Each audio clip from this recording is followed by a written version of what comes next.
Studio Talk Show.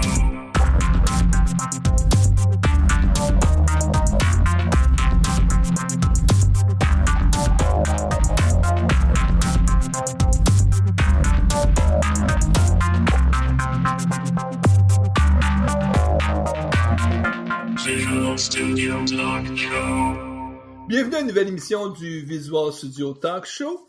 Le podcast, on discute d'architecture logicielle avec les technologies Microsoft.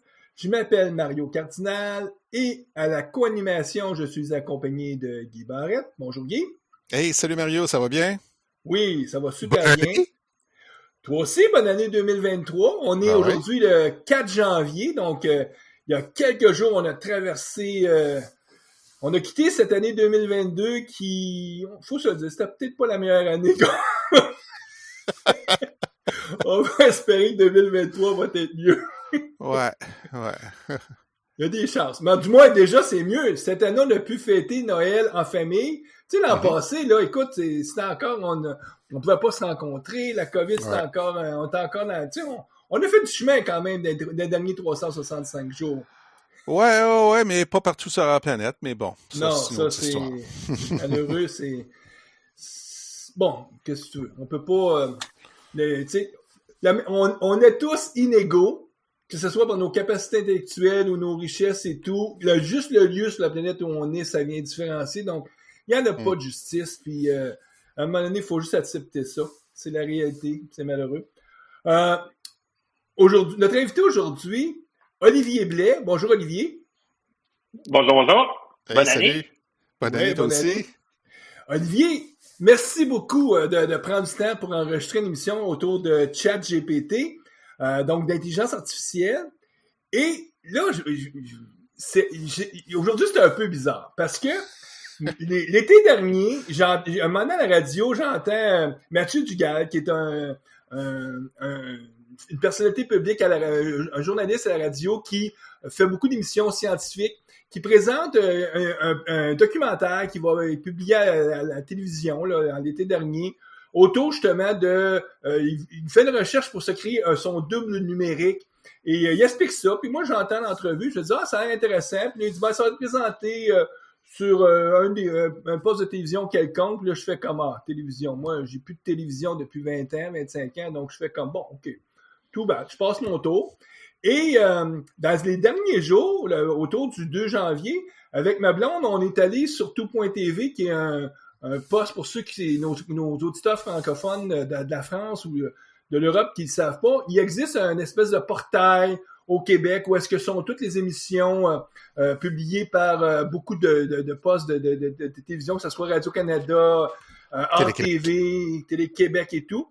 Et entre autres, je suis allé sur ce portail-là parce que je voulais écouter le fameux Bye Bye. On a une Émission de fin d'année annuelle. Ouais, qui est assez inhabituelle. Nous, on a une émission la dernière heure, à peu près les 2 millions de Québécois se placent devant leur téléviseur et 3 millions cette année. 3 sur 6 sur 7. et c'est probablement plus parce que moi, je n'étais pas devant mon téléviseur entre 11h et minuit le premier, mais je l'ai regardé en différé le lendemain, ce que j'ai l'habitude de faire. Donc, je viens pour regarder ça, puis là, il y a une publicité qui me pop, qui me dit AI, être ou ne pas être, Mathieu Dugal. Tu fais comme ah oui, ça, c'est l'émission de documentaire de Mathieu. Puis, le sujet m'intéressait, puis en plus, je me dis hey, j'ai une entrevue avec Olivier Blais dans 2 jours, donc je me mets un reminder de regarder ça. Donc, aujourd'hui, un peu plus tôt dans l'après-midi, j'avais ça dans mon agenda de la journée, regarder le documentaire de Mathieu Dugal. Donc, je parle le documentaire et je commence à écouter le documentaire, fort intéressant. Et qu'est-ce que je me rends compte à peu près à la 10e ou 15e minute, c'est que Mathieu Dugal, dans sa quête pour se créer un double numérique, ben il va rencontrer une firme montréalaise pour les aider à construire le double. Et la personne qu'il rencontre, c'est notre invité, Olivier Blais, qui est là devant. Puis là, je fais comme, ah, OK, parce que malheureusement, je t'avais même jamais rencontré, donc j'ai même pas idée qu'est-ce que t'avais l'air, mais là, je te vois dans le documentaire, je dis, ah, OK, c'est l'Olivier que je vais interviewer un peu plus tard aujourd'hui. Donc, je suis agréablement surpris. Je me dis, oh, wow, c'est fabuleux, ça. Mais Mario, est-ce que tu as aimé le documentaire? Oui, c'est super bien. Je vais mettre le lien parce que on peut l'écouter gratuitement, là, c'est pas, Mhm. Donc, il est maintenant public qui est disponible sur ce portail-là. Bon, c'est Mathieu Dugas, c'est Radio-Canada, la télévision d'État, ils ont du budget. Donc, il est allé à New York, Paris, Londres, San Francisco. Il fait le tour, rencontrer des grands experts, des penseurs, et aussi à Montréal, des grands penseurs, que ce soit Joshua Menchaure et Olivier Blais, qui s'en trouve dans le documentaire. J'imagine, Olivier, que tu as le syndrome de l'imposteur en disant « Oh, je me suis retrouvé dans le documentaire, mais c'est parce que c'est moi qui étais pour programmer le double. » Si je me trompe pas. Non, effectivement, c'est sûr que c'est toujours... ça te fait quelque chose de voir justement tout le monde. Ils ont rencontré vraiment plein de superstars au niveau de l'IA. Donc, c'est tout le temps... c'est le fun. Puis oui, le syndrome de l'imposteur, à toutes les années, je l'ai. Puis à un moment donné, tu travailles là-dessus, puis tu dis, ben, écoute, tu fais partie du changement, c'est correct, mais c'est sûr que ça fait bizarre, surtout faire partie d'un documentaire, ça fait spécial, mais je pense qu'on est arrivé à quelque chose de bien dans le documentaire, mais merci pour les bons commentaires là, par rapport à ce qu'ils ont fait et ce qu'ils ont diffusé à Radio-Canada. Parce que tu es fondateur avec d'autres personnes avec qui j'ai travaillé dans le passé, donc que je connais bien, mais malheureusement, comme je dis, j'avais jamais eu la chance de te rencontrer. Tu es fondateur de Move AI, qui est une firme de consultation autour d'intelligence artificielle basée à Montréal. Et donc, première question pour toi, comment tu t'es retrouvé à avoir les deux pieds dans l'intelligence artificielle? C'est-tu à l'école directement ou une passion? C'est quoi qui t'a amené là? C'est une bonne question. Moi, mon background est quand même assez différent, je dirais, d'un background conventionnel. J'ai étudié en affaires au départ, donc j'ai étudié en affaires, puis je me suis spécialisé en intelligence d'affaires. Donc, développer des tableaux de bord, développer des analyses. On parlait beaucoup de big data, on parlait d'analytique, mais on parlait pas vraiment d'automatisation à l'époque. C'était vraiment comment aider la prise de décision. Et quand j'ai commencé ma carrière chez Pratt & Whitney Canada. Et c'est là que j'ai vu que oui, c'est utile d'avoir des tableaux de bord et de créer de l'intelligence qu'on peut consommer puis s'inspirer pour nos décisions. Mais on dirait que je me retrouvais tout le temps à penser aux automatisations qu'on pouvait faire avec ces insights. Et c'est là que je me suis dit, attends un peu, il y a probablement quelque chose de plus programmatique qu'on peut développer pour régler, moi j'appelle ça des micro-décisions. Comme par exemple, un engin de recommandation. Donc, va te recommander du contenu. Il y a personne qui est garant de chacune des recommandations sur YouTube. Donc, il y a une automatisation qui doit être nécessaire pour être capable d'arriver à générer ces résultats-là, par exemple. Donc, c'est là que j'ai commencé par moi-même. Je suis très autodidacte et ça fait quand même, je dirais, 12-13 ans. Donc, c'était pas encore aussi avancé que ce l'est présentement. Donc, j'ai vraiment beaucoup appris par moi-même au niveau de l'intelligence artificielle, l'apprentissage machine. Je me suis retrouvé à développer moi-même mes différentes solutions. Donc, je commençais chez Pratt & Whitney Canada, où on se retrouvait à générer des propositions pour des pièces de rechange, par exemple, qui allaient être out of stock. Donc, être capable d'aider le réapprovisionnement. Après ça, je suis allé chez L'Oréal, donc à mon compte. Je suis parti à mon compte. L'Oréal est un de mes clients. On a développé des systèmes qui permettaient de faire des promotions, par exemple. Puis, j'ai pivoté après ça. Puis c'est là que j'ai rencontré justement Dominique Dany, Guillaume Petitclerc, aussi un autre de mes partenaires, Maxime Boissonneau, qui était chez Gsoft. Donc, Maxime Boissonneau, c'est un des propriétaires. Dominique Dany, c'était le COO. Puis Guillaume Petitclerc était le directeur marketing. Et moi, je me suis joint à l'entreprise comme vice-président sciences de la décision.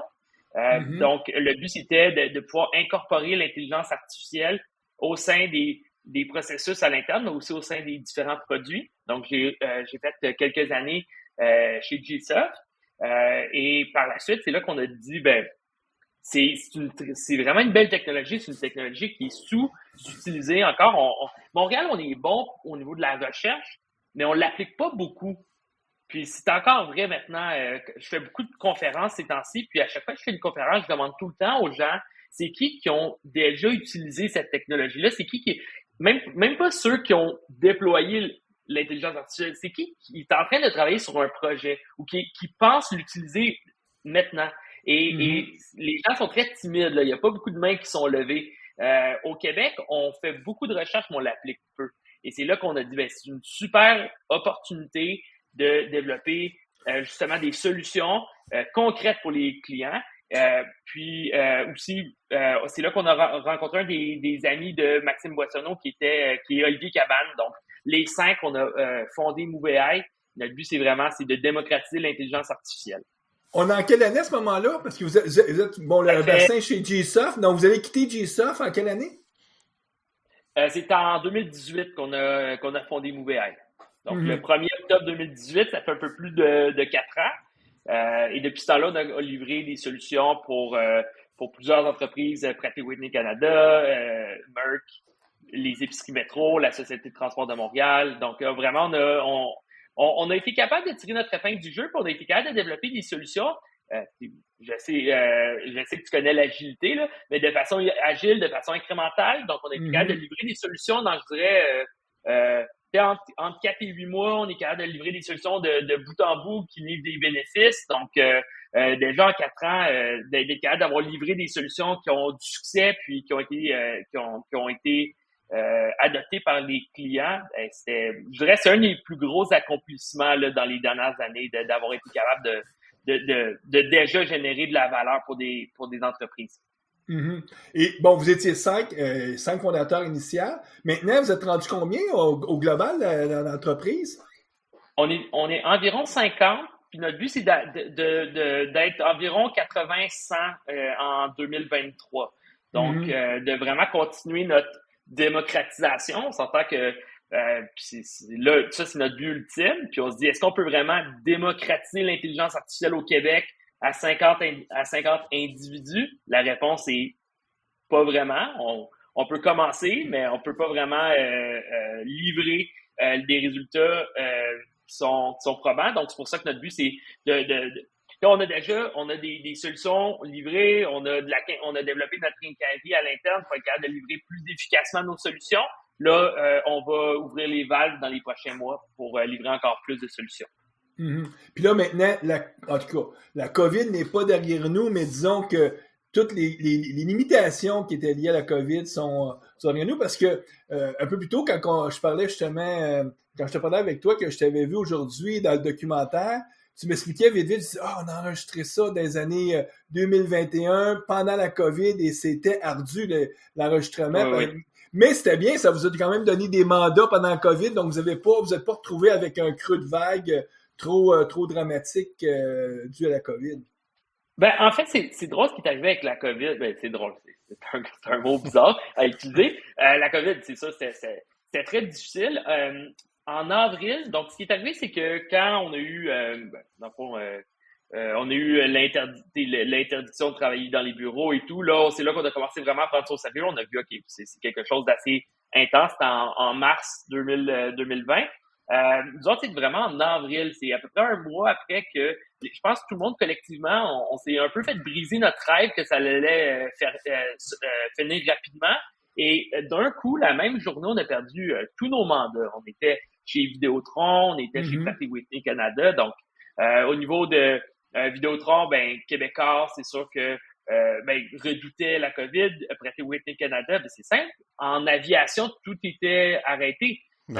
Donc, ça l'a arrêté subitement nos projets. C'est là qu'on cherchait quoi faire. Là, on a trouvé un super beau mandat à la STM pour être capable de prévoir l'achalandage dans les métros de Montréal. Donc, quand on va, par exemple, sur la ligne orange, on est capable de voir sur les télévisions, sur les applications mobiles, c'est quoi l'achalandage probable pour les prochains métros pour aider les gens à sélectionner, dans le fond, pour éviter, pour favoriser la distanciation sociale.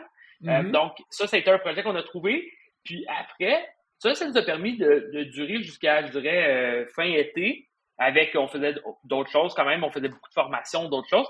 Mais après, je dirais, la première vague, on a vu une accélération au niveau des demandes pour l'automatisation. On dirait que les clients ont remarqué que dans la COVID, où tu peux pas avoir beaucoup de gens sur les lieux de travail, tu avais beaucoup de processus qui sont très humains, qui sont ficelés avec de la broche puis de la ficelle. Puis, ils ont vu qu'il y avait plein d'opportunités d'automatiser ou d'optimiser la prise de décision. Et c'est là qu'on s'est retrouvé du jour au lendemain à avoir vraiment des demandes beaucoup plus précises. Des clients qui disent, avant la COVID, c'était beaucoup, moi, j'aimerais ça faire de l'AI, pouvez-vous m'aider? Puis là, c'était du jour au lendemain, c'est des questions du genre, tel processus, on s'est vraiment fait avoir pendant la COVID, pouvez-vous nous aider à l'optimiser? Donc, on a vu que les gens, des fois, les gens se retournent vers l'innovation quand ils se retrouvent à côté au mur et on l'a senti et on continue à le sentir. Donc, ça a vraiment beaucoup aidé à propulser les entreprises vers l'intelligence artificielle, mais on est encore loin de l'adoption totale, je dirais. On est encore dans un contexte d'innovation quand même. Là. Est-ce que c'est souvent ça, dans la souffrance, là, que des fois, les compagnies disent là, j'ai plus le choix, là, je me suis tapé le nez sur le mur, là, il faut que je trouve une solution. Exact. Mais d'ailleurs, une des souffrances qui, je pense, va devenir de plus en plus une grosse souffrance, je pense que c'est pas juste au Québec, c'est partout sur la planète, c'est la pénurie de main-d'œuvre. Est-ce que vous sentez déjà une traction à ce niveau-là, c'est-à-dire face à la pénurie de main-d'œuvre, les gens se disent peut-être que je pourrais utiliser justement de l'intelligence artificielle pour pas pour remplacer, là, on parle vraiment souvent c'est cohabitation ou en tout cas simplifier le travail ou rendre plus productifs les gens pour qu'ils soient capables de faire peut-être la job de 2 personnes mais juste une seule personne. Est-ce que vous voyez cette tendance-là? Ben, c'est vraiment intéressant que tu parles de ça parce que je dirais qu'au niveau de la pénurie de main-d'œuvre, ça va même faire écho un peu sur, je dirais, une fausse croyance qu'on avait il y a quelques années. Il y a quelques années, puis même encore, il y a plusieurs personnes d'après moi qui ont encore cette croyance-là, que l'intelligence artificielle va voler des jobs, que va nous remplacer. Mais en fait, on a de la misère à pourvoir à certains rôles déjà. On a de la misère à pouvoir garder nos commerces ouverts, puis de les garder optimaux. Donc, l'intelligence artificielle, oui, ça l'aide.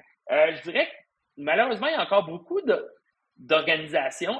Je dirais que, c'est drôle, je vais faire un peu écho à ce que tu as dit, Guy, c'est dans la souffrance que tu dois passer à l'action, mais il y a encore beaucoup d'entreprises, on dirait, qui n'ont pas encore souffert assez pour se retourner vers de la technologie. Donc, souvent, ce qu'on se fait demander, c'est un peu le problème avec la roue, là. Je sais pas si vous avez déjà vu ça, sur LinkedIn, ça passe tout le temps, là, les gens qui essayent de rouler avec une roue carrée, puis là, mais non, regarde, il y a une roue ronde, puis comme non, on est trop occupé. On se fait beaucoup demander de l'aide, par exemple, dans le recrutement, de l'aide dans la rétention d'employés. Mais en fait, l'aide à mieux recruter va pas régler tous les problèmes. C'est sûr qu'il y a des problèmes. Oui, il y a des postes très récurrents où, par exemple, Amazon, je sais qu'il y avait un gros problème parce qu'ils ont vraiment besoin de beaucoup de gens au service à la clientèle, par exemple, qui peuvent pas être remplacés. Mais dans plusieurs rôles, on peut réduire des tâches, des processus qui doivent être faits par ces rôles. Donc, les simplifier pour être capable de pouvoir mettre moins de lourdeur administrative, puis de pouvoir réduire un peu la dépendance humaine. Donc, on est capable de faire plus avec moins. Ça sonne un peu cliché. Et ça, c'est possible, mais il y a encore beaucoup de gens qui restent pris à dire, ben non, il faut que je trouve les gens plus efficacement, quand en fait, ils devraient peut-être plus simplifier les tâches qui sont demandées à ces humains-là. Puis c'est le fun, parce que tantôt, on va parler de ChatGPT, par exemple, mais un cas très commun, c'est puis on le voit de plus en plus, mais c'est tout ce qui est lié au chatbot, tout ce qui est lié à justement la recherche d'informations, que ce soit de l'information sur Internet, très vague. Ça, on n'a pas vraiment besoin d'aide.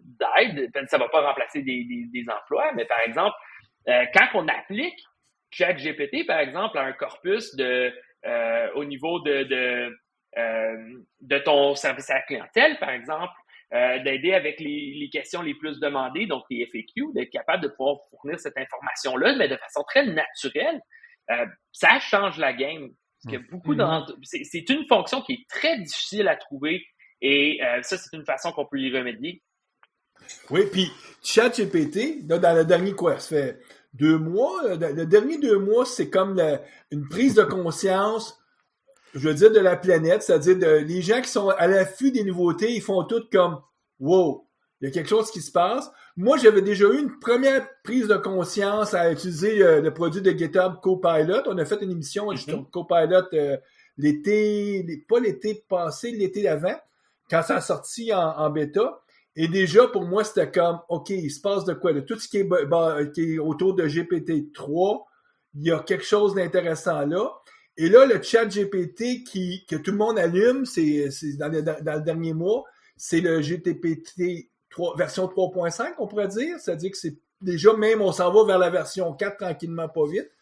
Ce que je te proposerais, Olivier, c'est prenons quelques minutes juste pour présenter quelques scénarios typiques à quoi peut servir ChatGPT pour donner un peu un aperçu à nos auditeurs qui n'auraient peut-être pas eu la chance d'expérimenter, de voir qu'est-ce que c'est. Mais ensuite, ce que j'aimerais beaucoup, c'est qu'on retourne en arrière et qu'on regarde un peu le parcours historique. Comment ça se fait qu'on arrive en 2023 avec ChatGPT? Puis là, ben, on va passer vite sur le début des années 2000, mais on va quand même essayer d'expliquer. Puis en même temps, j'espère que ça va permettre à nos auditeurs d'avoir une meilleure compréhension de c'est quoi la techno qui est en arrière de ça, ou en tout cas les grands principes directeurs. Donc, ChatGPT, si on le présentait vite, qu'est-ce que c'est, là, juste pour quelqu'un qui n'aurait même jamais vu le produit? Ben, parfait. Puis, inquiétez-vous pas, s'il y a des gens techniques, je vais revenir après, puis on va reparler plus en détail de cet outil-là. Donc, en fait, en ce moment, moi, j'appelle plus ça un showcase. C'est un démo présentement, plus qu'autre chose. C'est, ce que c'est un outil, donc on peut le trouver sur OpenAI. Donc, je vous encourage, si jamais vous voulez l'essayer, vous allez voir, c'est vraiment, vraiment intéressant. Puis, en passant aussi, juste le mentionner, c'est un des outils qui, c'est très rare, souvent, les gens plus techniques, puis les gens moins techniques, souvent, vont avoir des opinions qui sont opposées la plupart du temps. Donc, des affaires qui peuvent sembler incroyables. Les gens techniques vont faire « Ouais, mais tu sais, c'est faux, c'est du cherry picking. » Donc, c'est vraiment, c'est pas ce que c'est moins cool que ça paraît.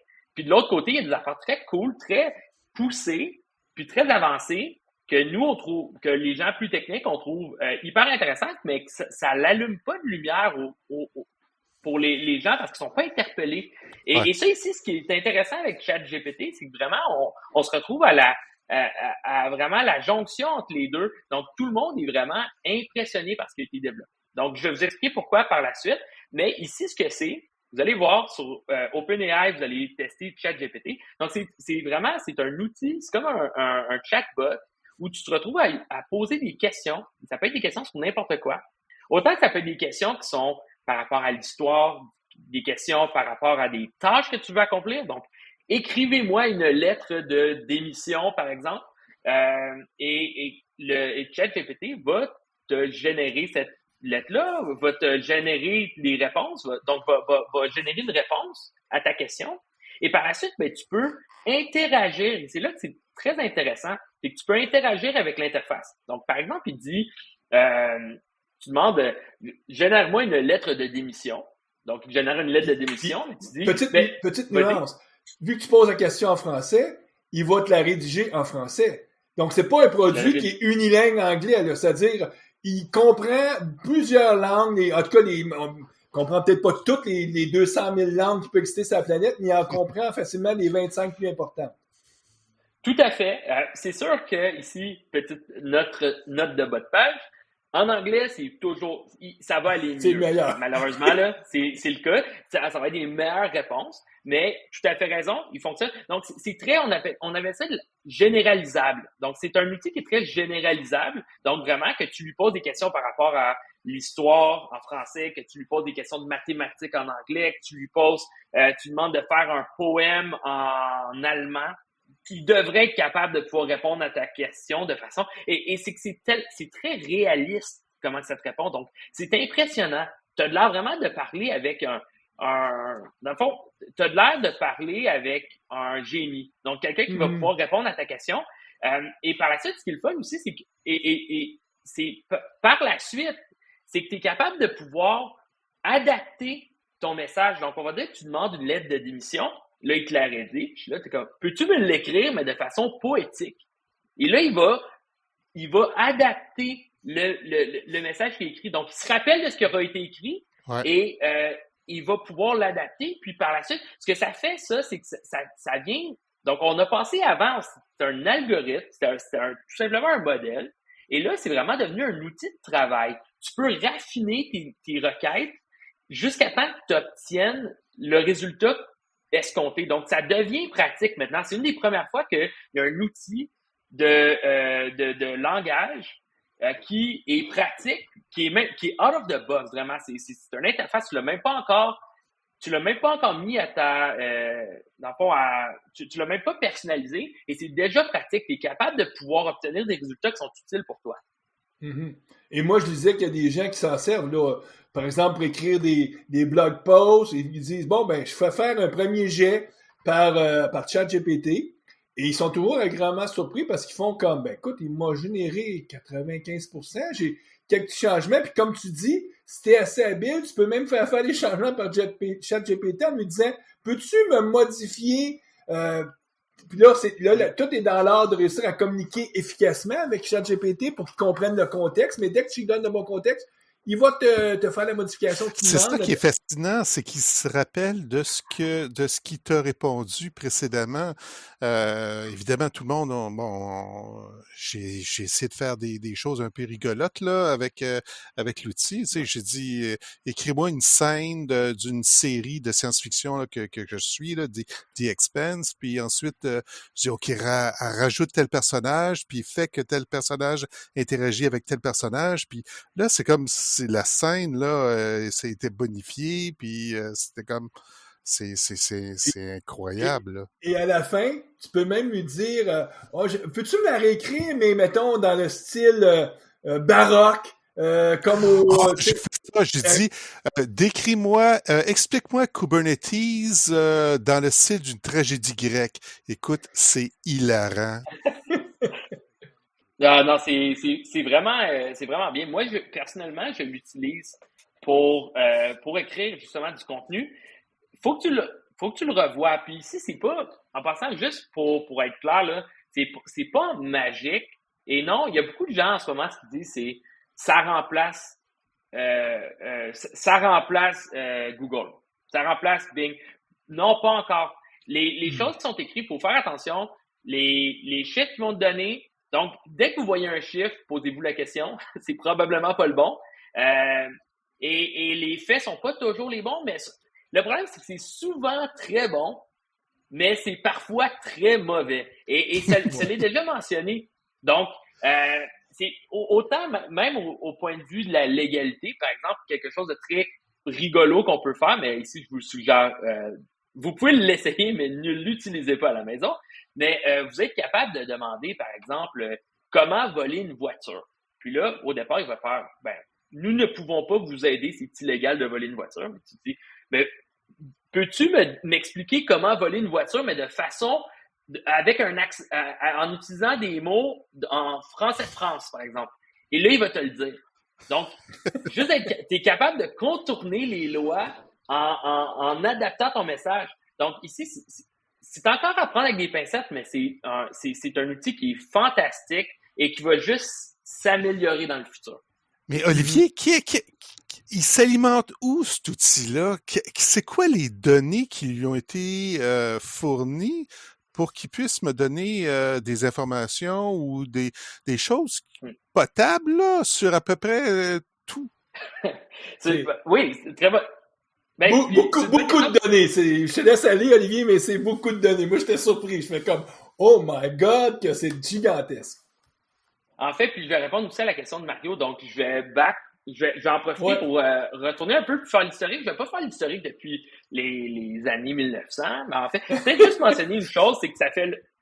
je vais quand même mentionner quelques éléments très anciens, disons, mais c'est que le langage, c'est quelque chose de vraiment impressionnant. En fait, je dirais, il y a deux cas d'usage qu'on est fanatique, puis vraiment, le but a toujours été de maîtriser ces éléments-là avec l'intelligence artificielle. Ça a été les images. Mais même avant les images, ça a tout le temps été d'être capable de générer le langage. Donc, d'être capable de comprendre, d'être capable de simuler le langage. Et ici, c'est pour ça que je parle de l'époque. C'est par exemple le Turing test. Donc, le test de Turing, c'est un test qui est Donc, ce qu'on se dit, c'est que dans notre tête à nous, on associe l'intelligence au langage. Donc, le test de Turing, c'est simplement un chatbot très efficace pour répondre à des tâches et c'est 100% lié avec le langage. Donc, ici, on part de très loin. Ça fait très longtemps qu'on est sur notre quête de pouvoir générer des phrases qui sont très similaires à ce que l'humain pourrait faire. Là. Puis, je dirais qu'on est le plus avancé en ce moment à ce niveau-là. Si je peux me permettre, Olivier, Vas-y.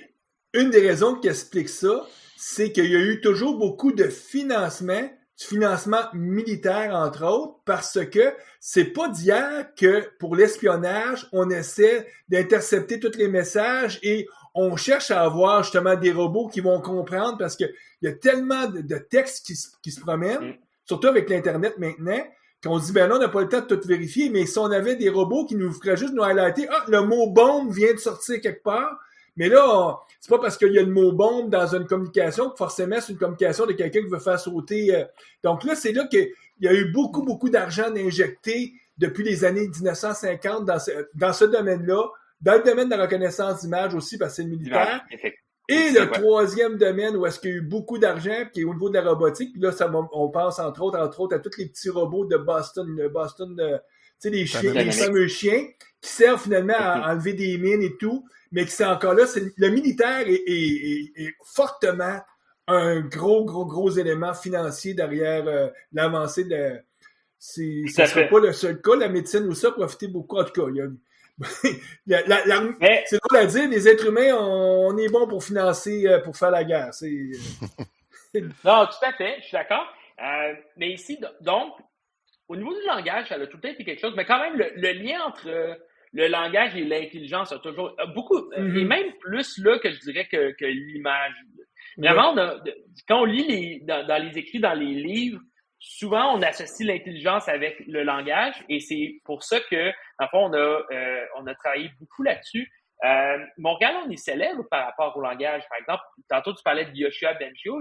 Yoshua Bengio faisait partie des chercheurs qu'on appelle maintenant les parrains de l'apprentissage profond, donc et même les parrains de l'intelligence artificielle, parce que Yoshua Bengio a commencé, en fond, une des tâches les plus importantes ou les plus gros projets sur lesquels il a entrepris, c'était par rapport justement à l'analyse de langage. Donc, on appelle ça du NLP, donc du Natural Language Processing, Natural Language Understanding, donc la compréhension de ce langage-là. Donc, et ça, on s'est trouvé utiliser de l'apprentissage profond. Pourquoi de l'apprentissage profond? Parce que c'est beaucoup plus efficace avec de l'information qui n'est pas tabulaire, je dirais. Tout ce qui n'est pas tabulaire, c'est complexe. Du langage, c'est extrêmement complexe. Il y a des fautes d'orthographe, chaque mot est différent. Donc, vraiment, les techniques de modélisation traditionnelle ne faisaient pas l'affaire. Et c'est là qu'on a vu, en fait, je dis qu'on a vu, moi je suis chanceux, j'ai pas vécu l'époque où on devait tout bâtir de zéro, mais je dirais c'est là qu'à l'époque, Yoshua et compagnie se sont dit, ça nous prend des approches différentes, et c'est là que l'apprentissage profond a été développé. Donc, on pourrait penser à des LSTM, on pourrait parler à bref, plein de techniques. Et donc, ça, c'était dans les années... Ce qu'on englobe souvent sous le vocable réseaux neuronaux. Donc, l'essentiellement... réseaux neuronaux. Tout ce qui est... Puis là, on est début des années 2000 jusqu'à 2010, là, c'est cette grande période-là, dans l'histoire. Exactement. Ce qui est pas si loin. Ce qui n'est pas si loin, mais il y a eu beaucoup ça a été très complexe parce que dans le temps, ça a changé beaucoup. Avant, on appelait ça des réseaux neuronaux parce que notre but était d'essayer de reproduire le cerveau. Et finalement, ce qu'on a vu, c'est que c'est loin d'être comme le cerveau, et c'est pour ça qu'on a passé de réseaux neuronaux à de l'apprentissage profond. Donc, on a essayé d'enlever les connotations qui sont associées au cerveau. Les approches ont changé. vous parlez beaucoup des produits de Microsoft, par exemple. Tout ce qui est la puissance de calcul, on est loin, on est à des années-lumière des années, par exemple, 2005 à 2022, 2023. À des années-lumière, maintenant, on est vraiment capable de pouvoir entreprendre des projets de grande envergure. Et, par exemple, c'est là qu'ici, je vais bifurquer vers OpenAI. Donc, OpenAI, qui est une firme qui a été créée, ici, je veux pas dire n'importe quoi, mais ça a été créé avec, dans le fond, par exemple, Elon Musk, qui a été un des créateurs ou un des fonds, des investisseurs dans OpenAI. Et maintenant, il se retrouve dans le fond, Microsoft se retrouve à avoir des ententes avec OpenAI. Donc, OpenAI a développé plusieurs modèles qui, généralement, vont utiliser justement de l'apprentissage profond, puis aussi de l'apprentissage par renforcement. Donc, ça, on va y revenir. Et sont très célèbres, notamment avec la suite GPT. Donc, GPT, c'est ici, c'est Generative... je veux juste m'assurer de ne pas dire n'importe quoi. Donc, c'est Generative Pre-trained Transformers. C'est ça. Donc, ici, ce que ça l'utilise quelque chose qu'on va appeler un transformer. Transformer, je ne vais pas parler très longtemps de ça. C'est juste, dans le fond, c'est une nouvelle méthode plus efficace pour être capable de pouvoir générer du texte long. Donc, parce qu'on s'entend que répondre à une phrase, il y a une différence entre utiliser du texte pour dire, par exemple, l'analyse de sentiments. Donc, basé sur ce texte, est-ce que c'est un sentiment positif ou négatif? Donc, ça, c'est très rapide. Mais quand on se retrouve à générer du texte très long, comme par exemple quand on demande de faire justement une scène de The Expanse, je pense que c'était pas 4 mots, on serait très déçus. Souvent, c'est du très long texte. Donc, on a besoin de techniques qui sont différentes et le Transformer a été particulièrement utile à ce niveau-là. Donc, ici, c'est une nouvelle approche et OpenAI a été un des pionniers à utiliser cette approche-là. Donc, ce qu'ils ont développé, donc il y a eu GPT, GPT-2, GPT-3, et là, on s'en va vers GPT-4, et c'est tout le temps de plus en plus gros. Donc, c'est des réseaux d'apprentissage profond qui sont de plus en plus gros, c'est énormément de paramètres. Donc, du paramètre, ça ne veut pas dire grand-chose pour le commun des mortels. Dans notre cas ici, disons que c'est la mémoire du cerveau de GPT. Donc, plus tu as des paramètres, donc on pourrait dire, par exemple, nous autres, on a plus de neurones qu'un rat. Donc, c'est un peu la même chose. GPT a moins de paramètres que GPT-2, qui a moins de paramètres que GPT-3. Et ça, ainsi de suite. Et GPT-4, vous allez pouvoir voir sur Internet, il existe, il a déjà fait des annonces que ça va être énormément, donc ça va être énormément de paramètres. Ça va être un des plus gros réseaux d'apprentissage profond. Donc, juste il y a une compétition malsaine en ce moment. Mais pour donner l'ordre de grandeur à nos auditeurs, quand on dit beaucoup, par exemple, tu sais, GPT-3, moi, tu me corrigeras si je me trompe, mais j'ai lu quelque part que c'était comme 150 millions de paramètres ou 150 milliards des billions en anglais. Donc, je sais pas quand... Milliards. Donc, c'est 150 milliards de paramètres que GPT-3 utilise, ce qui était quasiment comme 1000 fois plus gros que GPT-2, si je ne me trompe pas, qui était... et GPT-4, on va s'en aller probablement vers des milliers de milliards de paramètres. Là. Un paramètre pourrait être un mot, là, par exemple, comme input. Oui, en fait, ici, je l'ai. Donc, GPT, donc la première version, qui est sortie en 2017, avait 1,5 milliard de paramètres. Donc, c'est déjà très gros. C'est déjà, comme tu dis, ça pourrait être des mots, ça pourrait être des expressions. En fait, c'est plus complexe que ça. Mais je dirais, c'est des tendances, disons. OK? Donc, tu peux, des tendances donc, on va dire là-dedans, dans tes 1,5 milliard de paramètres, ça pourrait être, par exemple, de comprendre la grammaire anglaise. Mais c'est pour ça qu'on va dire, avec 1,5 milliard de paramètres, GPT n'était pas capable de pouvoir être français, anglais, allemand et de répondre à un nombre de tâches illimitées. C'était très limité quand même. 1,5 milliard, c'est un gros chiffre, mais c'est limité quand on pense à toutes les notions et toutes les tendances toutes les associations qu'on a besoin de faire. Donc, c'est là qu'après ça, on a poussé ça. GPT-3 maintenant, donc GPT-2 avait aussi 1,5 milliard, donc, mais il était plus efficace. GPT-3, on parle de 175 milliards. Donc, on a boosté ça, on a boosté la machine. Et ici, ce qu'on parle avec GPT-4, on va parler de, justement, comme tu dis, on va parler de, ici, c'est pas encore clair, ça va être combien exactement, mais on parle on parle en trillions, là. On est encore plus loin. Donc, ici, ce qu'on dit, c'est, quand tantôt je parlais d'une solution qui était plus généralisable, plus tu as de paramètres. Donc, c'est comme passer d'un rat à un chat à un humain. Donc, l'humain est beaucoup plus capable de faire une multitude de choses que le chat ou que le rat. Donc, c'est un peu la même chose ici qu'on tente d'entreprendre. Et c'est vraiment une guerre en ce moment, là. C'est pas... en ce moment, GPT-3 est loin d'être la solution la plus grosse en termes de paramètres, là. Il y a Palm, il y a Loom, il y a plusieurs autres solutions.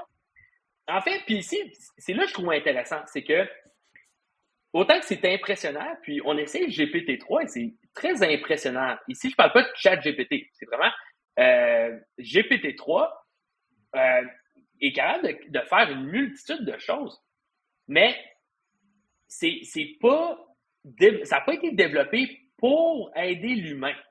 De la façon qu'ils ont créé ça, et je reviens ici, c'est une très longue réponse pour te répondre, Guy. Ouais. C'était parce que, dans le fond, la façon qu'on s'est trouvé à créer des solutions aussi vastes, c'est en utilisant une nouvelle technique qu'on appelle de l'apprentissage, du self-learning. Excusez-moi, j'ai plein d'anglicismes, du self-learning. Donc, de l'auto-apprentissage. Mm-hmm. Donc, d'habitude, dans une solution d'apprentissage machine, d'habitude, on est obligé on va appeler ça d'annoter. Donc, on va dire, par exemple, tantôt, je parlais de sentiments, d'analyse de sentiments. Donc, pour être capable d'être bon à faire de l'analyse de sentiments, tu dis, la phrase « Marie est triste parce qu'elle a perdu son chat ». Et là, ici, tu dis, ça, c'est triste. Donc, il faut que tu développes de l'annotation. Donc, on appelle ça, dans le fond, pour permettre l'apprentissage. Donc, on appelle ça supervisé. Donc, de l'apprentissage supervisé. Mm-hmm. Le problème, c'est que tu peux pas avoir des solutions très vastes si tu as besoin d'humains qui génèrent ces annotations-là. Alors, il y a une nouvelle technique qui a été réfléchie. Puis je dis nouvelle, ça fait quand même, ça commence à faire peut-être 3-4 ans, mais quand même, ça a été révolutionnaire. On appelle ça, c'est vraiment du self-learning. Et de la façon que c'est fait, c'est simple, c'est qu'on scrape les internets. On va vraiment voir des Wikipédia, on va voir beaucoup de sources d'informations sur Internet. Et ce qu'on fait, c'est qu'on prend les phrases, n'importe quelle phrase, et on va retirer des mots de la phrase.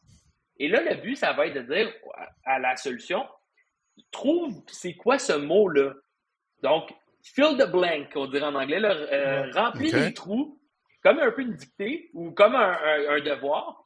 Et c'est de cette façon-là qu'on a été capable de créer des si grosses solutions parce que justement, sky's the limit rendu là. Tu as accès à tout ce qui est gratuit sur Internet. Donc, tu te retrouves à dire, regarde, apprends tout ce qu'il y a sur Internet. Et c'est là que vient l'intelligence de GPT-3. Donc ici, comme je disais, très longue réponse pour te répondre. Mais en fait, c'est je dirais, une très grande proportion des sites web qui se retrouvent à être utilisés par GPT-3 pour apprendre. Donc, GPT-3, finalement, comprend à peu près tout ce qui s'est passé, donc tout ce qui est lié à la physique, tout ce qui est lié à la politique, tout ce qui est lié aux nouvelles. Par contre, quelque chose d'intéressant à savoir, c'est que, dans le fond, c'est limité à ce qu'il a déjà appris. Il va pas savoir ce qui se passe demain. Donc, quand je parlais avec Mathieu Dugal, par exemple, tantôt tu as parlé justement, Mario, du documentaire. Mathieu Dugal parle de nouvelles technologies. Donc, vous aussi, vous parlez de nouvelles technologies. Je pense pas que les outils comme ça vont vous remplacer dans les prochains jours parce que tout ce qui vient de sortir ne fait pas partie du corpus appris par GPT-3. GPT-3 est fixé dans le temps. GPT-3 va pas apprendre à tous les jours, à toutes les minutes. Donc, tout ce qui vient de sortir, les nouveaux apprentissages, c'est pas des informations qui ont fait partie du corpus de GPT-3. Donc, GPT-3 ne serait pas capable de pouvoir répondre à ce type de questions-là. Par contre, GPT-3, il comprend une multitude de choses sur le passé. Dans un éventuel futur, on pourrait penser à ce que cette information-là soit... l'apprentissage se fasse à tous les jours, là, ça ne soit pas fixé dans le temps, puis qu'au fur et à mesure, il continue d'apprendre? On pourrait penser à quelque chose comme ça, bien entendu. Faut pas... donc, c'est un bon point. Donc, ça, c'est... Après, ça dépend c'est quoi que tu veux faire, donc, avec ça. Donc, ici, c'est pour ça que tantôt, je parlais d'un showcase ou d'un démo. C'est justement parce que le but n'est pas... Ça va pas être factuellement précis. Faut pas s'attendre. En ce moment, c'est pas... le but n'est pas d'utiliser telle quelle la solution pour répondre à... donc, ça n'a pas été fait pour répondre à un besoin précis. En ce moment, ça a été vraiment... C'est la technologie disponible. Et nous, il faut savoir après ça, c'est quoi qu'on veut en faire. Donc, oui, par exemple, c'est possible. On va appeler ça, dans le domaine de l'intelligence artificielle, on va appeler ça du fine-tuning. Donc, c'est possible d'adapter la solution. Donc, soit tu l'adaptes à un corpus en particulier. Donc, par exemple, ChatGPT, il est très bon dans une panoplie de choses, mais peut-être tu le veux juste pour ta business. Ou peut-être un psychologue voudrait apprendre tout par rapport à la psychologie, par rapport au cerveau humain, par rapport aux sentiments, et de vraiment le spécialiser là-dedans pour qu'il soit extrêmement bon dans ce domaine-là. Peut-être tu peux le faire apprendre par rapport aux nouveautés. Ça dépend vraiment c'est quoi que tu veux. En ce moment, la technologie, là, OpenAI est une compagnie de technologie, et là, après ça, c'est à nous de dicter c'est quoi qu'on veut en faire de cette technologie-là. Parce que là, il a été fidé avec l'information, c'est figé dans le temps, après telle date, il va pas chercher de nouvelles informations. C'est-à-dire qu'il peut pas, comme tu disais tantôt, il peut pas prévoir le futur, mais il peut pas trouver une solution d'un problème futur, ce qu'il a appris précédemment. Est-ce qu'il pourrait être assez intelligent pour dire, avec l'information que j'ai accumulée, je pourrais solutionner un problème qui va apparaître dans le futur? Oui, ça pourrait. Ben, en fait, c'est ça. Puis ici, il y a autant qu'il y a des, je dirais, il y a des défis encore. Donc, par exemple, d'apprendre de la nouvelle information. Mais aussi, ça représente le fait qu'on n'a pas besoin. ChatGPT on ne devrait pas regarder ChatGPT et dire ça remplace Google, par exemple, ou ça remplace mon journal. Ce que ça fait ici, c'est que ça te permet de pouvoir... Donc, c'est une mine d'or d'informations sur laquelle GPT-3 et ChatGPT est assis.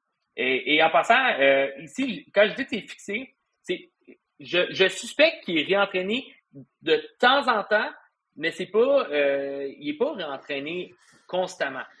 Surtout GPT-3.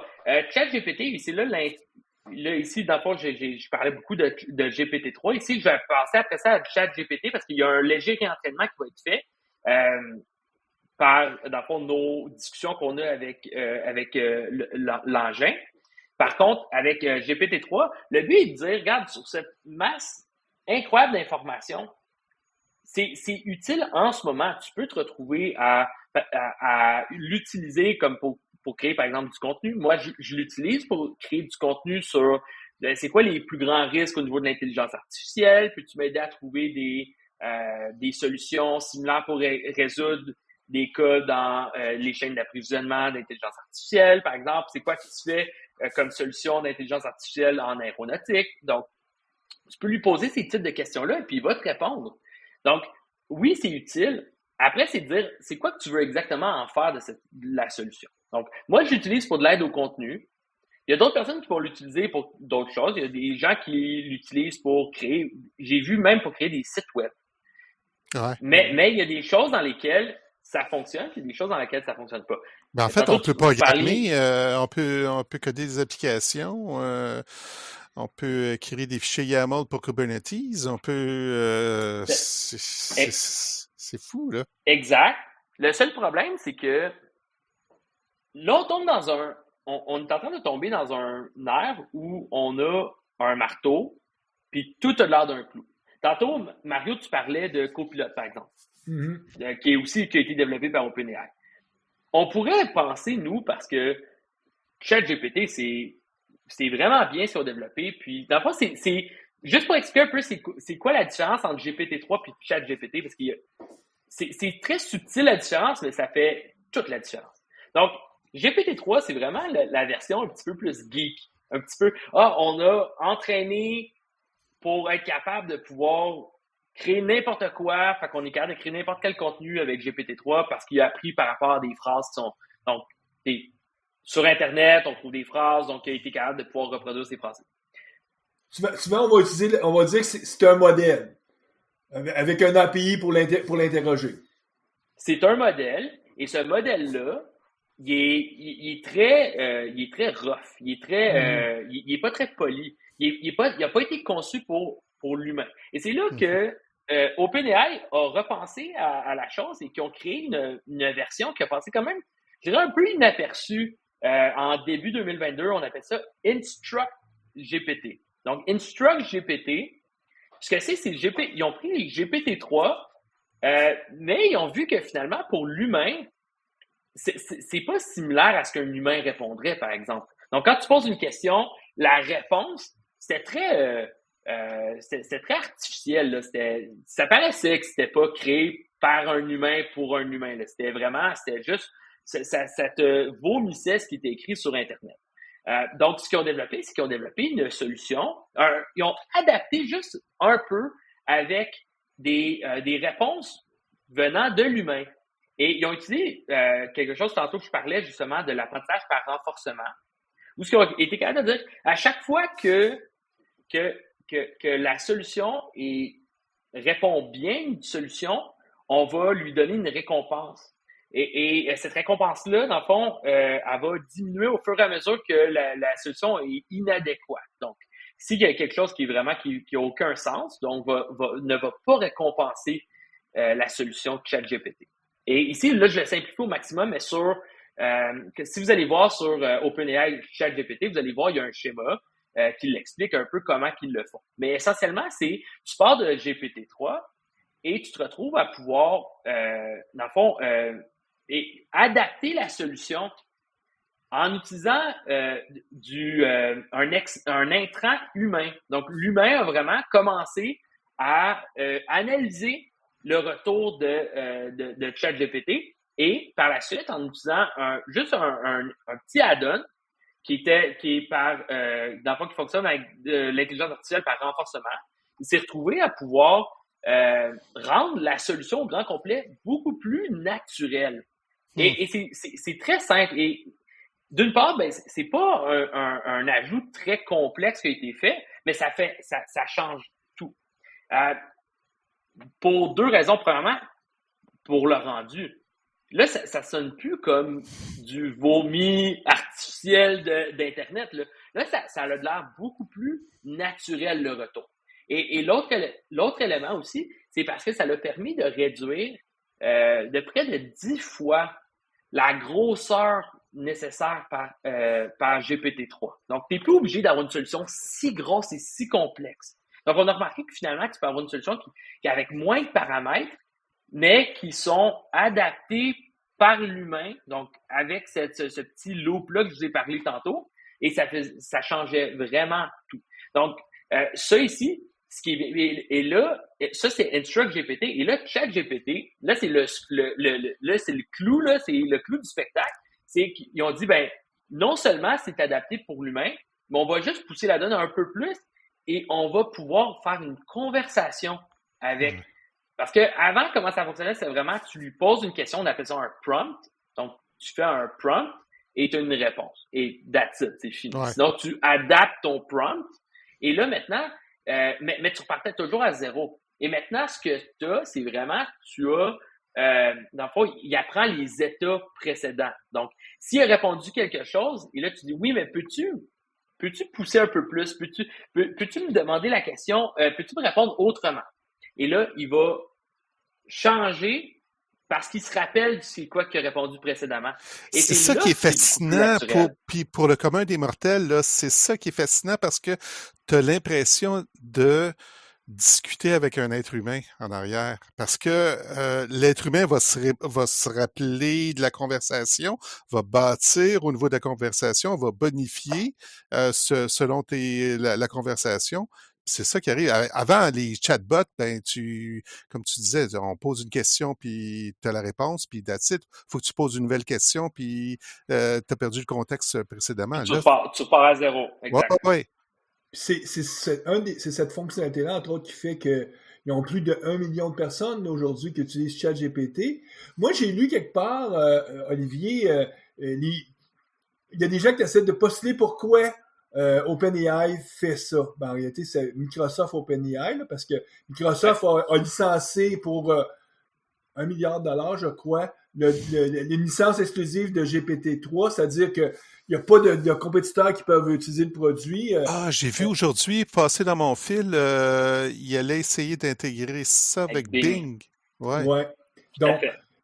mais moi, ce qui m'intéressait, c'est essayer de comprendre pourquoi ils vont gratuitement avec ce produit-là, parce que ça coûte des sous, là, présentement, à Microsoft, parce qu'à chaque fois qu'on fait une requête, il y a des cycles de CPU en arrière, c'est pas gratuit, cette chose-là. Puis il y a des gens qui mettaient les deux hypothèses. Bon, ils disent, premièrement, pour Microsoft OpenAI, c'est une façon, un bon modèle d'apprentissage pour réussir à développer des solutions très spécialisées qui vont pouvoir recommercialiser dans le futur. Je pense que tu vas être d'accord avec moi que c'est probablement une des premières raisons. Mais il y a une autre raison, moi, qui m'avait titillé, c'est qu'il y a quelqu'un qui dit, oui, mais il dit peut-être aussi qu'ils sont en train de se ramasser de nouveaux intrants, de nouveaux paramètres à travers la conversation pour justement, puis dans le futur, être capable de revenir avec quelque chose encore plus puissant parce que là, ils n'auront pas été juste scraper le net, ils vont avoir pris l'input de millions de vrais êtres humains qui interagissent avec le produit. Et je ne sais pas ce que tu en penses, si cette hypothèse-là fait du sens pour toi ou... Oui, ben, en fait, je dirais toutes ces réponses. Selon moi, il y a d'autres éléments aussi que je vois. Il y a aussi, je dirais, le wow effect. Là. Ça, OpenAI, dans le fond, la communauté, je dirais que c'est souvent, dans les dernières années, c'est beaucoup du pareil au même. C'est impressionnant parce qu'il y a tout le temps de plus en plus de paramètres. Là. Tantôt, je vous ai parlé de la guerre des paramètres. Mais là, d'avoir vraiment un wow effect comme ça, je pense que ça, c'était vraiment recherché pour être capable de... Parce qu'au bout du compte, ça va être des solutions qui vont être vraiment personnalisées à l'utilisateur. En ce moment, c'est vraiment du marché d'Internet. Donc, mais bientôt, ce qu'on va avoir, puis moi, c'est là que je veux aller avec MoveAI, c'est sûr qu'on va se retrouver à utiliser ça. Comment on se retrouve à utiliser GPT-3, GPT-2? On l'utilise jamais tel quel. Nous, on se retrouve tout le temps à l'adapter. Tu l'adaptes au corpus de l'utilisateur, par exemple. On a travaillé, nous autres, avec une compagnie qui était dans la législation maritime pour être capable d'identifier de l'information sur des textes de loi maritimes internationaux. C'est très précis comme problématique. On va se retrouver à adapter le GPT-2, par exemple. Mais là, ici, on va avoir la même chose. Donc, par exemple, que ce soit avec GPT-3, bon, on peut faire la même chose. Mais moi, je pourrais voir vraiment un cas en ce moment où on peut se retrouver à utiliser un chat GPT et tu l'adaptes pour que ça devienne ton chatbot. Donc ici, moi personnellement, je pense que ça a changé de la façon qu'un chatbot est créé. Ouais. Parce qu'avant même, avec Dialogflow, excusez-moi, c'est Microsoft ici, avec Q&A Maker, avec Q&A Maker, avec Louis, par exemple, même si c'était beaucoup plus loin, on était capable de pouvoir facilement créer des intentions, créer des entités, identifier dans du texte, pour être capable de pouvoir retourner la bonne réponse, puis d'orchestrer, dans le fond, une structure de chatbot. Mais c'est très machine. Maintenant, on jette tout ça aux poubelles parce que c'est plus la façon de faire, là. Ici, on va voir. Moi, je suis un petit peu plus prudent. On va voir. Mais c'est la première fois que je vois ce type de structure-là de chatbot. Mais moi, selon moi, c'est les nouveaux chatbots vont fonctionner comme ça. Donc, on ne va pas créer de structure. On va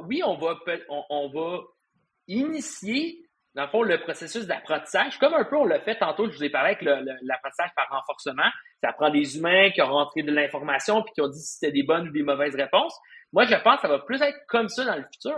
Et ça, ben, ça va être payant. Et c'est de là qu'ils vont aller chercher. Donc, en ce moment, ils testent la solution. Il y a le wow effect, mais ça va être payant pour... et oui, je suis d'accord avec toi en passant. Mario, quand tu parles d'apprendre c'est quoi que les gens font, donc ils vont apprendre, mais ils vont prendre différents éléments. Ils vont apprendre par rapport au type de réponse, mais aussi ils vont apprendre c'est quoi que les gens veulent faire avec la solution. Mm-hmm. Ils ont sorti en ce moment une solution vanille, faites ce que vous voulez avec. Mais là, en ce moment, les gens, ils se l'approprient. Ils vont être capables de savoir c'est quoi les différents cas d'usage que les gens font avec cette solution-là. Mais moi, comme je disais tantôt, là, moi, selon moi, c'est le nouveau chatbot qui va venir, qui va demander beaucoup moins de travail, qui va être beaucoup plus naturel. Et c'est une façon complètement nouvelle de penser cette problématique-là. Mm-hmm. Te souviens-tu, il y a quelques années, Microsoft avait mis en ligne un soir, je sais pas trop, une espèce de chat, puis je pense que ça n'a pas pris 24 heures, là, le monde l'avait éduqué, l'avait trainé, là, puis il a fallu que Microsoft l'enlève. Il est devenu raciste en très peu de temps. Tout à fait. Ça a été dans les... quand je parle d'apprentissage, souvent je dis l'apprentissage machine, l'apprentissage... Mais là, ici, c'est de l'apprentissage, je pense... au niveau des humains, là, au niveau des équipes de développement. Ouais. La façon que les gens... On n'a pas vu ça, là. Mais c'est pour ça, c'est parce que c'est un principe complètement différent. Ici, elle a causé beaucoup de tort pour la communauté de l'intelligence artificielle. Les gens pensent encore qu'un système d'intelligence artificielle, c'est réentraîné constamment. Donc, quand tu dis quelque chose, ça l'a appris, puis ça va te le ramener. Plus tard, c'est pas le cas. Ça n'a pas appris ce que tu as dit. Puis maintenant, avant Microsoft, ce qu'il a dit, c'est parce que oui, on a la capacité de réentraîner constamment. Donc, ce qu'on peut faire, c'est soit on apprend une fois. Après ça, on appelle ça un processus d'inférence où on génère des réponses, mais on n'apprend pas par rapport à ce qui aura été dit. Après ça, on peut capturer la réponse, puis l'utiliser après ça pour un processus de réentraînement plus tard. Ça, c'est une illusion, là, qu'on a, parce que la conversation se fait de façon naturelle. Donc, on a l'illusion qui apprend de la conversation. Mais il apprend plus. Ça, l'ancien chatbot que tu parles de Microsoft, justement, dans le temps, on était un peu naïf. On se disait, ben, il va apprendre au fur et à mesure, comme tu viens de dire.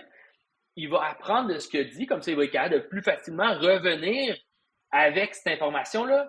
Mais ce que ça l'a fait, c'est que justement, ça a créé des choses qui étaient hors de contrôle. Soit autant au niveau raciste, mais aussi au niveau, on peut appeler ça du surapprentissage, où c'est un peu l'équivalent d'apprendre quelque chose par cœur. C'est qu'à un moment donné, il apprend mal, donc après ça, il devient moins bon.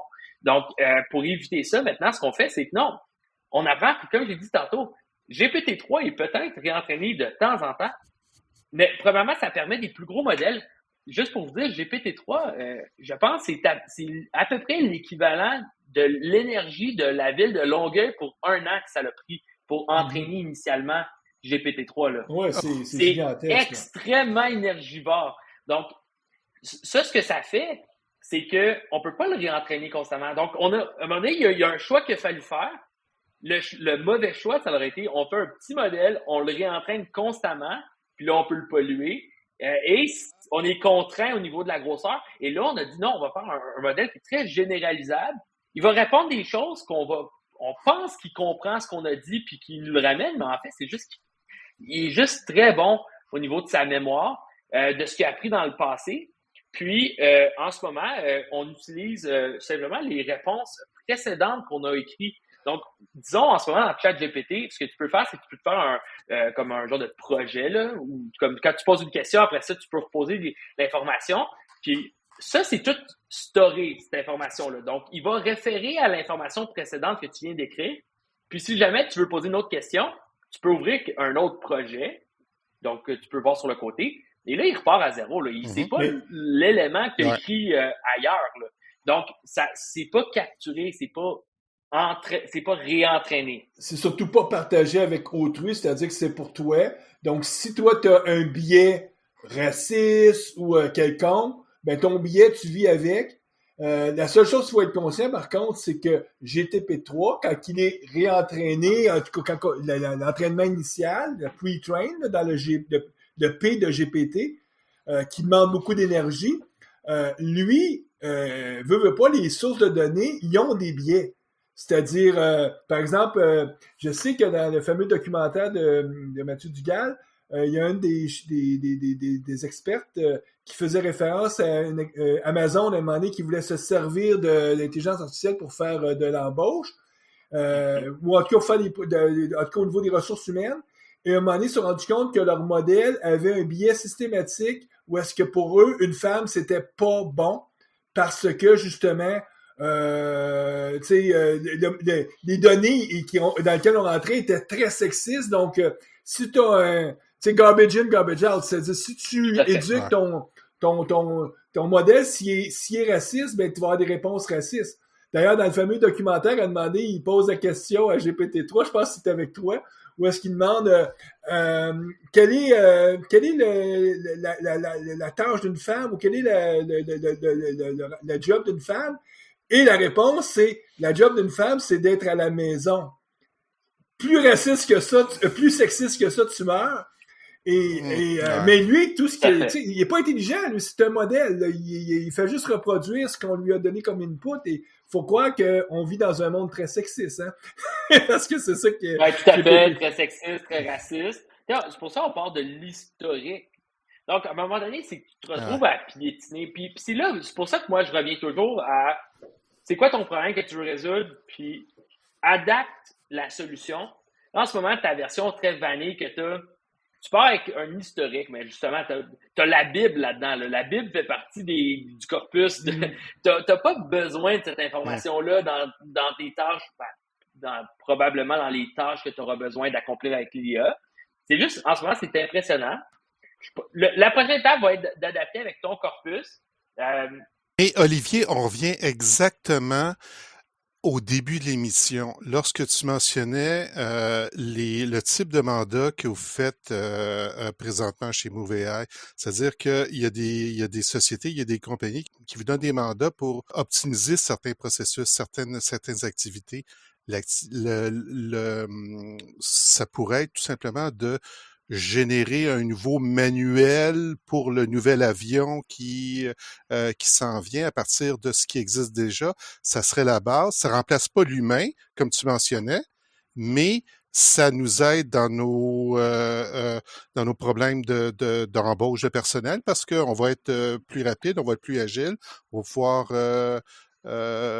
livrer plus rapidement finalement. Tout à fait. Puis ici, juste pour être clair avec tout le monde, je pense que c'est une tâche qui est extrêmement ardue de bâtir ces. Prenez-moi pas au sérieux sur justement les matériels. Oui. Je vais jamais voler un avion qui est maintenu avec ce manuel-là. Mais je pense qu'on peut comprendre, c'est exactement. Et moi, c'est de cette façon-là que je compte utiliser justement ChatGPT. Tous les chatbots, même répondre à des questions justement. Dans le domaine de la santé, dans le domaine, même dans des domaines plus spécialisés, je pense qu'on est rendu à une étape où on va être capable d'utiliser ces outils-là pour répondre à des problèmes hyper sensibles. Mais quand c'est bien fait, je le ferai pas en ce moment avec la version vanille. Tu as besoin de l'adapter, mais quand c'est adapté, ben tu vas être capable d'aller chercher des résultats qui sont assez impressionnants. Pour résoudre tes problématiques. Des beaux mandats pour vous chez MoveAI. Ce qui est bien pour OpenAI, c'est qu'à quelque part, ils sont en train aussi de fixer dans l'imaginaire une brand, une marque. Un peu comme on avait Intel Inside qui te disait, OK, ce chip-là, on sait que c'est de la bonne qualité, ben là, on va savoir, ça, c'était construit sous technologie OpenAI, puis le terme, la compagnie OpenAI va devenir crédible. Un peu autant que peut être, tu sais, quand que Google dit on fait aussi de l'intelligence artificielle, ben Google c'est une brand aussi qui est très crédible, qui a une valeur. Oui, non, exactement. Écoutez, messieurs, c'est hyper intéressant, mais le temps passe et nos auditeurs ont... Puis bon, la vie étant ce qu'elle est, on peut pas continuer le podcast de façon Internet. En terminant, Olivier, est-ce que toi, tu as quelques sujets ou quelques petits points que tu aimerais partager ou ramener pour clore la discussion? Oui, ben moi, il y avait juste un dernier élément que je voulais partager. C'était, j'avais lu ça dans Harvard Business Review il y a peut-être 2-3 années, puis je voyais ça particulier à l'époque, mais je le vois de plus en plus, c'est que ce qu'on disait, c'est ce que Harvard Business Review disait, c'était qu'il anticipait qu'avec l'arrivée de l'IA dans les entreprises, on allait commencer de plus en plus à utiliser l'IA comme un peu si chaque employé va devenir un peu gestionnaire de son agent d'intelligence artificielle. Je trouve ça un peu drôle. Mais en fait, en ce moment, c'est un peu ça qu'on commence à voir avec ChatGPT, par exemple. Si on décide de l'utiliser sur notre lieu de travail, comme par exemple pour créer du contenu, tantôt on parlait de créer des manuels d'instruction, des chatbots, ben ça devient une aptitude en soi. En fait, ce qu'on appelle en anglais, on appelle ça du prompt engineering, de l'ingénierie de prompt. Je ne sais pas si c'est un mot en français, mais bref. Et ça devient une aptitude qui est vraiment importante. C'est un peu l'équivalent, je dirais, d'être bon pour chercher sur Google. Là. Des fois, il y en a qui sont juste meilleurs que d'autres. Mais en ce moment, une des aptitudes du futur, c'est vraiment d'être capable de bien chercher, de poser les bonnes questions pour avoir la meilleure réponse de la part de, on va dire, ChatGPT, DALL-E 2, c'est un peu la même chose, mais par rapport à la création d'images. Et ça, c'est une aptitude qui va être très payante dans le futur pour être capable d'arriver à des résultats utiles de ces outils-là. Je trouve ça hyper intéressant ce que tu dis parce que je suis en train de penser, en 1950, un nouvel employé dans une entreprise, on lui fournissait un téléphone. Entre autres, c'était un outil qu'on présumait qui était important qu'un employé ait, c'était un téléphone. Et encore, c'était pas tous les employés qui avaient un téléphone. À partir de 1980-90, avec le PC, ben là, aujourd'hui, on fournit un PC. On s'attend que un employé va avoir un laptop, en tout cas, va avoir un ordinateur. Ça fait partie comme du fameux onboarding. Là. Quand quelqu'un rentre dans une entreprise, mais là, ce que moi, je suis en train de me dire, c'est, OK, dans quelques années d'ici, ça va venir probablement plus vite qu'on peut le penser. Ben, quand tu vas commencer dans un nouvel emploi, on va dire, OK, toi, ton profil d'emploi, c'est tu fais ça, ben, on va te fournir tel, puis là, est-ce qu'on va l'appeler un agent, un assistant, un copilote, en tout cas, on va te fournir tel outil qui va être justement basé sur des technologies GPT, Instruct, en tout cas, des chats, et peut-être que les premières journées de travail sont justement de l'éduquer par rapport à toi pour qu'il soit encore meilleur pour t'aider. Et sachant que les premières journées, ben, t'es pas encore, un peu comme on est aujourd'hui, on n'est pas familier avec notre PC quand on arrive, parce qu'il n'est pas encore tout configuré. Mais là, on va dire, oui, tu viens juste d'arriver, c'est sûr que toi, t'as pas encore ton agent n'est pas encore très intelligent pour t'aider, mais 2 mois, 3 mois plus tard, ben là, t'es capable de faire plein de choses dans ton travail que t'étais pas capable de faire le jour 1, parce qu'on va te fournir ce genre d'outils-là, là. Ben, t'as raison. Je pense que c'est là que ça s'en va. On s'en va vers là, puis je pense que nous, de notre côté, ben, ça va changer de la façon qu'on travaille. Parce que c'est un peu comme Google. Il y en a qui sont très bons pour chercher sur Google, il y en a qui sont vraiment très mauvais. Mais ici, ça va être la même chose. Donc, comment créer ton contenu pour que ça soit utile dans tes tâches de tous les jours? Ben, c'est un skill set, c'est une aptitude qu'il va falloir développer. Ben écoute, Olivier, je vais souhaiter à MoveAI que vous soyez partie prenante de cette révolution-là qui est en marche. C'est-à-dire que votre but de démocratiser, c'est ultimement d'amener, vous pourriez dire, votre but, c'est d'amener dans chaque organisation un ou plusieurs chat GPT spécialisés. Puis ça vous donne en tout cas beaucoup de travail sur la planche parce qu'il va en avoir, il y a des besoins immenses qui sont devant nous. Mais merci beaucoup d'avoir aidé à essayer de vulgariser et d'expliquer un peu plus à nos auditeurs comment ça marche, ces technologies-là. C'est sûr qu'on n'est pas allé dans le fin détail technique, mais c'était pas l'objectif. L'objectif, c'était plus d'avoir une conversation autour de ChatGPT. En tout cas, merci Olivier. C'était fascinant, Mm-hmm. je trouve. Fascinant. Nous, on va souhaiter bonne programmation à nos auditeurs, qui sont principalement des informaticiens. Et on va les revoir le mois prochain pour encore... je me souviens pas c'est quoi le prochain sujet, mais en tout cas, ça va être intéressant, je vous le dis. Ben oui, c'est évident. Donc, à la prochaine. Au revoir.